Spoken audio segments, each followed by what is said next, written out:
अस्सलामुअलैकुम नाजरीन, पाकिस्तान की मईशत इस वक्त जो सेंट्रल फोकस है उसका वो IMF के कर्जे के ऊपर है।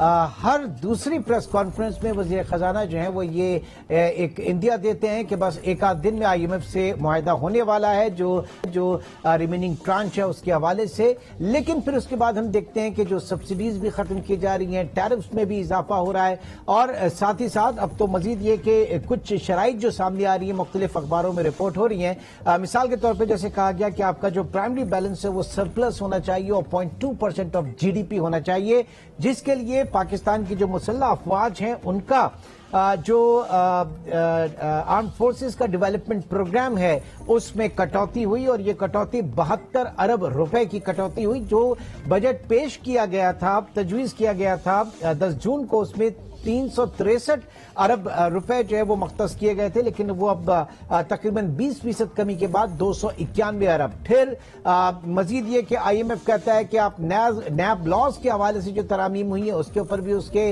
रिजर्वेशन हैं और साथ ही साथ सूबों के हवाले से कि वो यकीनी बनाए इस वक्त वफाकी हुकूमत के वो सरप्लस बजट देंगे। ये सारी चीजें इस वक्त जो हम देख रहे हैं कि इस बीच में एक गैर कैफियत है जिसपे आप डॉलर की वैल्यू को जाके देखिए, एक्सचेंज रेट जिस तरीके से बढ़ रहा है, रुपए जिस तरीके से गिर रहा है। और कल हमने देखा कि जो स्टेट बैंक ने नेक्स्ट मॉनेटरी पॉलिसी में शरह सूद को 15% तक बढ़ा दिया, 125 बेसिस पॉइंट्स इसमें इजाफा हुआ और फोर्स यही किया जा रहा है कि आगे भी इन्फ्लेशन जो है वो बढ़ेगा। तो एक एग्रीगेट डिमांड कर्टेल करने के लिए एक बार फिर इस इंस्ट्रूमेंट को यूज किया गया। हम कहां खड़े हैं और end of the tunnel light है भी या नहीं, ये जानेंगे इस वक्त। डॉक्टर आबिद सुलेरी इस वक्त हमारे साथ मौजूद हैं, माहिर माशियात। बहुत बहुत शुक्रिया डॉक्टर साहब आपका।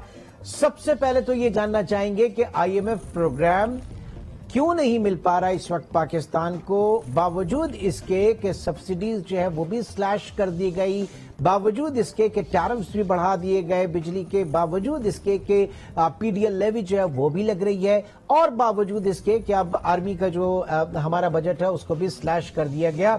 दूसरी चीज ये कि IMF जो ये बातें कर रहा है ये किस हद तक हमारे अपने मुफाद में है, हमारे अपने मुआशी इस्तेहकाम की जमानत होंगे। डॉक्टर साहब। जी शुक्रिया इमरान। अच्छी खबर ये है कि हुकूमत पाकिस्तान एंगेज है IMF के साथ और IMF की जो मुख्तलिफ शराइत है ये दो तरह की होती है। कुछ क्वान्टिटेटिव टारगेट्स होते हैं जिसको परफॉर्मेंस क्राइटेरिया या इंडिकेटिव टारगेट कहते हैं और कुछ जो रिफॉर्म्स की होती है जिनको कि स्ट्रक्चरल बेंचमार्क कहा जाता है। तो हुकूमत जो है वो इनको पूरा करने की कोशिश कर रही है। बुरी खबर ये है कि ये अगले 2-4-5 दिनों की बात नहीं है, ये कम से कम अगस्त लगेगा। अगस्त के वस्त में अगर बहुत भी जल्दी हुआ तो अगस्त के पहले दूसरे हफ्ते में जाके स्टाफ लेवल एग्रीमेंट साइन होगा और उसके बाद फिर उसको बोर्ड में ले जाया जाएगा और फिर बोर्ड की अप्रूवल के बाद IMF के जो रकम है वो पाकिस्तानी अकाउंट में ट्रांसफर होगी, स्टेट बैंक अकाउंट में। जो एक चीज नाज़रीन के लिए मैं बताता जाऊं कि जब हम किसी स्ट्रक्चरल बेंचमार्क को पूरा नहीं करते तो वो प्रायर एक्शन बन जाता है। यानी वो ट्रांच के रिलीज होने से पहले वो कुछ चीजें होती हैं जो कि हुकूमत को लाजमन करना होती है। जैसे पिछली हुकूमत को देखिए तो उन्होंने एक मिनी बजट पेश किया था जिसमें सारी GST एग्जम्पशन जो थी वो विड्रॉ कर ली गई थी। उन्होंने स्टेट बैंक का जो अमेंडमेंट एक्ट था वो पेश किया था और इस तरह से उन्होंने चंद और प्राइवेट एक्शन जो है वो पूरे किए थे कुछ एनर्जी की कीमतों के हवाले से। इस वक्त जो यानी सर ये कहा जा सकता है कि पिछली हुकूमत ने जो चीजें नहीं की थी वो इस हुकूमत को भुगतना पड़ रही है प्रायर एक्शंस की सूरत में प्रोग्राम को कंटिन्यू रखने के लिए। लेकिन खान साहब का तो एक अलग स्टेटमेंट है, वो ये कहते हैं और आपके साबिक वजीर खजाना शौकत तरीन साहब वो ये कहते हैं कि जनाब ये सब्सिडी जो हम दे रहे थे उसके लिए हमने मार्किंग की, कहते हैं कि जनाब ये अनफंडेड अमाउंट था और IMF भी कहता है इसको स्लैश करें। इस बीच में हम खड़े कहां हैं, असल हकीकत है क्या? एज एन इंडिपेंडेंट इकोनॉमिस्ट आप क्या कहेंगे?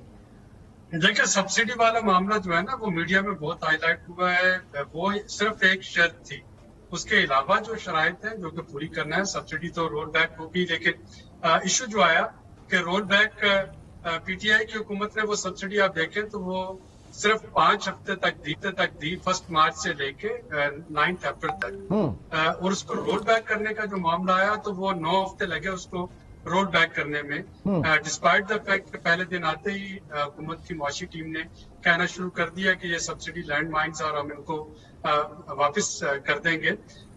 इवन मिफ्ता साहब की जो हाईएस्ट मीटिंग हुई IMF के साथ, जो हाईएस्ट लेवल पे एग्जीक्यूटिव बोर्ड के साथ 24 अप्रैल को वाशिंगटन में, वहां पे भी उन्होंने यही कहा कि बस वापस जाते ही ये सब्सिडी खत्म हो जाएगी, लेकिन 9 हफ्ते लगे हुकूमत को उस सब्सिडी को खत्म करने में। यानी हम कह सकते हैं कि दोनों हुकूमतों ने इस अहम तरीन इकोनॉमिक डिसीजन के ऊपर पॉलिटिकली कॉम्प्रोमाइज किया। जी बिल्कुल, मैं यही कहना चाह रहा हूँ कि एक कदम जो कि पिछली हुकूमत ने 5 हफ्ते तक किया, दूसरी हुकूमत जिसको कि पता था कि ये जो इक़दाम है ये IMF के लिए पसंदीदा नहीं, तो उन्होंने उसको हटाने में 9 हफ्ते लगाए। लेकिन हैविंग सेड इट, उसके अलावा जो चीजें पूरी करनी है हुकूमत के लिए इस स्टाफ लेवल एग्रीमेंट साइन करने से पहले, एक तो उसमें एनर्जी रिफॉर्म्स हैं जो कि ग्रेजुअली हम देख रहे हैं कि वो हो रही हैं। पेट्रोल और डीजल की कीमतें जो है वो बढ़ा दी गई। पेट्रोलियम डेवलपमेंट लेवी जो है वो आप देखेंगे कि 1 अगस्त को दोबारा उसमें तकरीबन 10 रुपए का इजाफा जो है वो हो रहा होगा। बिजली के बिल जो हैं वो अब बढ़ा दिए जाएंगे, गैस के बिल, ताकि वो जो रिकवरी थी वो हो सके। लेकिन उसके साथ जो चंद और शराइत जुड़ी हुई है, जो एंटी करप्शन के बारे में आपने बात की, उसमें 2 बड़ी अहम शराइत है। नैब लॉस को ऐसा IMF नहीं छेड़ रहा। IMF ये कह रहा है कि जितने भी गवर्नमेंट ऑफिशियल्स हैं, सिविल सर्वेंट्स हैं, ग्रेड 17 से ग्रेड 22 तक के, वो अपने एसेट्स डिक्लेयर करें। उनके एसेट्स जो हैं वो पब्लिक डोमेन में होना चाहिए।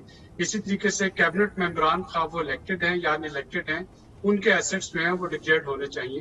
तो एक तो ये कह रहा है, दूसरा वो ये कह रहा है कि कोई भी कंपनी जो कि हुकूमत से कोई प्रोक्योरमेंट करती है, कोई उसके कॉन्ट्रैक्ट लेती है, तो 50 मिलियन यानी 5 करोड़ से ऊपर का किसी भी कंपनी को जो हुकूमत से अगर कोई कॉन्ट्रैक्ट या ठेका मिलता है, तो उसके जो बेनिफिशरीज हैं, उसके ओनर्स जो है, उनका सारा डाटा मौजूद होना चाहिए पेपरा की वेबसाइट पे।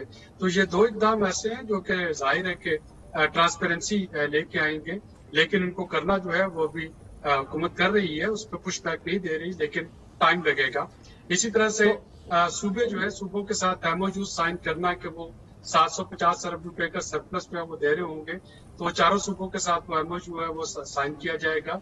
अच्छी बात यह है कि KP ने भी मान लिया कि वो ये MOU साइन करने को तैयार है। उन्होंने अपना जो नेट प्रॉफिट है हाइडल रॉयल्टी का, वो मांगा है कि वो जो उसका बैकलॉग है वो क्लियर किया जाए, लेकिन सूबे तैयार हो गए, तो वो 4 सूबों से वो साइन करवा के वो दिया जाएगा। इसके साथ साथ ओगरा की इंडिपेंडेंस जो है वो भी एक प्रायर टारगेट है कि ओगरा को खुद मुख्तार बना दिया जाए। अभी जो ओगरा की रिकमेंडेशन है, वजीर आजम उसको कैंसिल कर सकते हैं, तेल में कीमतों में इजाफा या गैस, तो ये पार्लियामेंट में जा रहा होगा कि ओगरा को जो ऑपरेशनल इंडिपेंडेंस है वो दी जाए, बिल्कुल इसी तरह जैसा कि पिछली हुकूमत ने स्टेट बैंक को ऑपरेशनल इंडिपेंडेंस जो है वो दी। और उसके साथ एक और इम्पोर्टेंट चीज जो कि अभी होना है, वो एनर्जी की जो सेकंड फेज की रिफॉर्म है, उस पे हुकूमत को काम करना होगा। टारगेटेड सब्सिडीज पे हुकूमत का कहना है कि जो कंडीशनल कैश ट्रांसफर है IMF का, स्पेशली जो एजुकेशन के लिए है रिलेटेड सब्सिडी, बिस्क के जरिए उनको बढ़ाया जाए और एक मैकेनिज्म बनाया जाए कि जितनी इन्फ्लेशन होती जाती है, वो जो स्टाइपेंड है बिस्क का, उसी हिसाब से वो बढ़ता चला जाए। ठीक है ये कुछ डॉक्टर साहब ये जितने भी इक़दाम आपने बताए, यकीन मानिए सिर्फ एक महंगाई एक ऐसा फैक्टर है जिसकी वजह से पाकिस्तान की आवाम जो है इस वक्त IMF से नाला है, सिर्फ महंगाई। अदरवाइज जो चीजें आपने ट्रांसपेरेंसी के हवाले से बताई हैं कि IMF ये चाहता है कि मुआशी क़िबला दुरुस्त हो, शफाफियत हो और हुकूमत का अमल दखल इन चीजों का से कम हो, ये वो चीजें जिस पे आवाम जाके हाथ चूम ले IMF के, ये तो कभी किसी ने सोचा ही नहीं था कि ये हो ही नहीं सकता था पाकिस्तान में। तो इस पे तो हमें IMF का शुक्रगुजार होना चाहिए। यकीनन ये वो चीजें हैं जो कि आपके अपने मफाद में है। जहाँ देखिए कि फेक न्यूज में हर कोई जो है वो किसी पे भी इल्जाम लगा देता है कि हुकूमत की किसी अहम फर्द के दोस्त, रिश्तेदार, भाई, बहन, बेटा, उसको फलां ठेके मिल गए और अरबों के ठेके मिल गए। तो अगर आपके पेपरा पे आना शुरू हो जाएगा कि یہ کمپنی ABC ہے اور یہ اس کے بینیفیشریز ہیں جس کو یہ ٹھیکہ ملا ہے، تو کم از کم وہاں سے تصدیق ہو سکے گی۔ اسی طریقے سے اگر تمام سرکاری آفیسرز جو ہیں گریڈ 17 سے 22 تک کے، اگر ان کے اثاثے جو ہیں وہ ڈکلیئر ہو جاتے ہیں اور پبلک ایکسیس میں ہوتے ہیں تو لوگوں کے لیے اور بلکہ حکومت کے اپنے سسٹم کے لیے بڑا آسان ہو جائے گا یہ دیکھنا کہ کون کتنی شفافیت سے کام کر رہے ہیں۔ واللہ اگر ایسا ہو گیا سر تو کوئی لکریٹو بزنس نہیں رہے گا، حکومت سنبھالنا، حکومت کرنا، الیکشن جیتنا اور آ کے اپنی حکومت بنانا اور اپنی منمانی کرنا۔ یہ اسٹرکچرل بینک مارک ہے، یہ دیکھیے اگر آپ کو یہ چاہیے یہ والی جو نیکسٹ قسط ہے تو یہ حکومت کو اس سے پہلے کرنا پڑے گا۔ ایک چیز جس پہ کہ حکومت ویور لینے جا رہی ہے، پچھلی حکومت وہ نہیں کر پائی تھی، وہ یوٹیلیٹی اسٹور کے 2020 کے دوران جو اخراجات ہیں اس کا آڈٹ ہے کہ اس کے ذریعے جو سبسڈی دی گئی، جو سبسڈائزڈ اشیاء دی گئی، ان کا آڈٹ وہ حکومت کے پاس نہیں ہے۔ اور یہ ایک بہت بڑی خبر ہے سب کے لیے کہ کیا ہمارے جو سسٹمز ہیں وہ اتنے ویک ہیں کہ ایک انسٹیٹیوشن کے ذریعے آپ سستا آٹا، سستی چینی، سستا گھی یہ سب فراہم کر رہے تھے۔ ہم سب کو پتا ہے کہ اس میں سے آدھی چیزیں جو ہیں وہ بازار میں آ کے بکتی ہیں، اور جب IMF کہتا ہے کہ اس کا ایک آڈٹ کروائیں اور آڈٹ رپورٹ پیش کریں تو آپ کے پاس سسٹم ہی نہ ہو کہ وہ ڈاکومنٹیشن ہی نہیں ہو چیزوں کی، تو اس طرح کی چیزیں جو ہے یہ یقیناً ایک بہتری لے کے آئیں گی امور مملکت چلانے میں، لیکن اس میں ایک ریسیشن اور ایک انفلیشن کا جو پہلو ہے وہ بہرحال ہے اور عوام کو وہ بھگتنا پڑے گا۔ تو یہ جو ایک منترا تھا کہ IMF $1 ارب ہمیں دے رہا ہے اور اس نے ہمارا سب کچھ لکھوا لیا، یہ تو غلط ہے نا۔ پھر اس نے جو لکھ کے دے رہا ہے کہ یہ کرو وہ تو پھر ہمارے اپنے حق کے لیے، پاکستان کی آئندہ آنے والی نسلوں کے لیے بہتر ہے نا۔ دیکھیے IMF تو آپ سے یہ کہہ رہا ہے کہ آپ اپنی چادر دیکھ کے پاؤں پھیلائیں، اور اگر آپ کی آمدنی کم ہے تو اپنے اخراجات میں کٹوتی لے کے آئیں اور پھر اس کو پرائیورٹائز کریں کہ آپ کہاں پہ وہ کٹوتی لے کے آئیں گے۔ جیسے ابھی جو پنجاب میں الیکٹریسٹی سبسڈی جو 100 یونٹ سے کم کے لیے فری بجلی دینے کا جو اعلان کیا گیا ہے، تو IMF نے اس کو بہت اچھا نہیں لیا۔ یہ نہیں کہ IMF اس کے خلاف ہے، IMF یہ جاننا چاہ رہا ہے کہ جی اگر آپ نے یہ سبسڈی کے لیے پیسے الوکیٹ کیے ہیں تو صرف یہ بتا دیں کہ وہ آپ نے اپنی آمدنی کہاں سے بڑھائیں گے یا آپ اپنے اخراجات کہاں سے کم کریں گے۔ تو IMF ہر چیز کا ہوم ورک جو ہے وہ مانگتا ہے، اور اگر وہ اس سے پہلے پاکستان کا یہ غالباً 22واں یا 23واں پروگرام ہے، کبھی اس سے پہلے 22واں پروگرام، کبھی ایسی نوعیت آئی پاکستان کے اوپر، اتنا ایسا وقت آیا کہ IMF جو ہے وہ اتنی جو ہے وہ مائکرو مینجمنٹ کی طرف چلا گیا ہو، اتنی چیزیں وہ دیکھ رہا ہو، یا کسی اور ملک میں کسی اور اکانومی کو لے کر آپ کے سامنے مثال جو فرنٹ لوڈنگ ہے اس کا تقاضا کرنا شروع کر دیتے ہیں، جس کو پرائر ایکشن کہا جاتا ہے۔ تو اگر تو حکومتوں نے جو کمٹ کیا ہے وہ کرتے چلے جائیں تو IMF جو ہے وہ ایک ٹرسٹ کی بیسس پہ حکومتوں کے ساتھ کام کرتا جاتا ہے۔ بدقسمتی سے ان پچھلے جو 21 پروگرام ہیں صرف ایک پروگرام مکمل کیا وفاقی حکومت نے، اور وہ 60 ڈاسا والا پروگرام تھا، اس میں بھی کوئی 12-14 ویور لینا پڑے، یعنی وہ پالیسی ایکشن جو کہ حکومت نہیں کر سکی اسٹیٹ اونڈ انٹرپرائزز پہ، انرجی سیکٹر ڈیٹ پہ اور بہت سی چیزوں پہ ویور لیے۔ لیکن اس وقت جو بورڈ میں جو ممالک بیٹھے ہوئے ہیں پاورفل، ان کے ساتھ حکومت کے تعلقات بہتر تھے۔ ٹھیک ہے، اچھا اس وقت وزارہ کی پولیٹیکل والی بھی بات ہو رہی تھی، مجھے یاد ہے وہ پورا دور۔ سر یہ بھی بتائیے گا کہ ایسے کتنے ممالک آپ کی نظر میں ہیں جو IMF پروگرام میں رہ کے اور انہوں نے اپنی اکانومی کو ڈسپلن کیا اور اس کے اچھے ثمرات بھی اس حکومت کو یا اس معیشت کو، اس اکانومی کو، اس ملک کو ملے ہوں؟ دیکھیں ڈیولپنگ کنٹریز کے لیے جو IMF کے ساتھ کام کرنے کا جو ایشو آتا ہے وہ سیاسی نوعیت کا ہے۔ کوئی بھی حکومت جو ہے وہ اپنی مرضی سے IMF پروگرام میں نہیں جاتی۔ ہر حکومت جو ہے وہ اپنے پچھلے جو ان سے پہلے ان کے پریڈیسیسر تھے ان کو کوستے ہوئے IMF پروگرام میں جاتے ہیں کہ جی ان کی غلطیوں کی وجہ سے ہم جا رہے ہیں، اور وہ جو کنڈیشنلٹیز ہوتی ہیں، جو کمٹمنٹس ہوتی ہیں، ان کی جو پولیٹیکل اونرشپ نہیں ہوتی۔ تو پاکستان جیسے جو ممالک ہیں ان کو ہیبیچول IMF یوزر کہا جاتا ہے، جو کہ پروگرام کمپلیٹ نہیں کرتے، ایک آدھ ٹرانزیکشن لیتے ہیں اور اس کے بعد وہ لمبو میں چلا جاتا ہے۔ تو ہمارے جیسے ممالک میں IMF کے پروگرام جو ریفارمز آنی چاہیے ہوتی ہیں وہ نہیں آتی ہیں، وہ بہت زیادہ سکسیسفل نہیں ہے۔ لیکن جو پروگرام جو ہے جو کہ ممالک جو کہ اپنی مرضی و منشا سے IMF کے پروگرام میں جاتے ہیں، جیسے کبھی سری لنکا جا رہا ہوگا اور وہاں پہ وہ جو ریفارمز ہیں ان کو فلی پولیٹیکل اونرشپ کے ساتھ امپلیمنٹ کرتے ہیں، تو وہاں پہ ہم نے دیکھا کہ چیزیں جو ہے بہت بہتر ہو جاتی ہیں۔ وہ آپ بھلے گریس کو دیکھ لیں یا وہ آپ لیٹن امریکہ میں بہت سے ممالک کو دیکھ لیں جو کہ ولنگلی IMF پروگرام میں گئے، انہوں نے विलिंगली IMF के साथ बैठ के डिसाइड किया कि ये रिफॉर्म्स करना है और उन्होंने उस रिफॉर्म के नतीजे में आउटपुट्स जो है उनको मिले। लेकिन इस वक्त अगर आप देखें तो नेशन गवर्नमेंट भी अपनी मर्जी से IMF में नहीं गई। पर हम तो सिर्फ उसी स्टेज पे जाते हैं जब lender of the last resort he IMF रह जाता है। जी बिल्कुल, हम पहले अपने lender of the first resort China या सऊदी अरेबिया के पास जाते हैं और फिर हम lender of the last resort के पास आते हैं। दरम्यान में हमारे पास तो बहुत ज्यादा क्वेश्चन नहीं होता है। और अब ये नौबत आ गई है कि जो लैंडर ऑफ फर्स्ट रिजॉर्ट है वो भी उस वक्त तक आपको कुछ नहीं देंगे जब तक कि आपके पास IMF का लेटर ऑफ कंफर्ट नहीं आता। ठीक है, IMF का लेटर ऑफ कंफर्ट जो वो बहुत जरूरी है।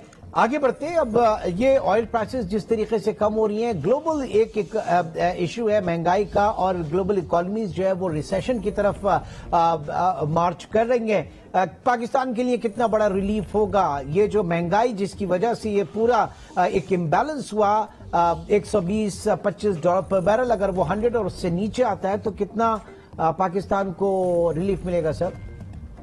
देखिए, पहली बात तो ये है कि जो तेल की कीमतों में उतार चढ़ाव होता है पाकिस्तान में, तकरीबन उसका इम्पैक्ट जो है वो 6 हफ्ते के लैग से आता है। आज जो पेट्रोल हम यूज कर रहे हैं ये पेट्रोल वो है जो कि 6 हफ्ते पहले जिसके ऑर्डर प्लेस किए गए थे। तो अगर कीमतें जो है वो कम होती हैं, $100 से नीचे जाती हैं, तो एक तो ये है कि उसका जो इम्पैक्ट होगा वो 6 हफ्ते उस ऑर्डर प्लेस करने के बाद आएगा। दूसरा, शायद बहुत ज्यादा आपको ड्रास्टिक जो है रिडक्शन वो देखने में ना मिले, क्योंकि जो क्वेश्चन पाकिस्तान को मिलेगा तेल की कीमतों में कमी से, वो हुकूमत जो है वो पेट्रोलियम डेवलपमेंट लेवी लगा रही होगी, यानी कीमतें लेवी लगने से बढ़ेंगी नहीं, लेकिन वो लेवी ज़ाहिर है कि वो उसके पास वहां पे मार्जिन एक उसको चाहिए अपनी रिकवरी के हवाले से, टैक्सेस के हवाले से। बहुत बहुत शुक्रिया। डॉक्टर आबिद सुलैरी इस वक्त हमारे साथ मौजूद थे और ये उन्होंने वाज़ेह किया कि ये अगस्त के पहले हफ्ते तक तमाम मामला तो अगर सेटल भी होते हैं, सही भी होते हैं, तो फिर तब जाके ये प्रोग्राम मिलेगा। बीच में मिफ्ता इस्माइल साहब जो शोशा जरूर छोड़ते हैं कि एक आध दिन में फाइनल हो जाएगा। बहरहाल देखते हैं कि क्या होता है। फिल वक्त प्रोग्राम सब तक इतना ही। इंशाल्लाह आपसे फिर मुलाकात होगी। अपना बहुत ख्याल रखिएगा। अल्लाह हाफ़िज़।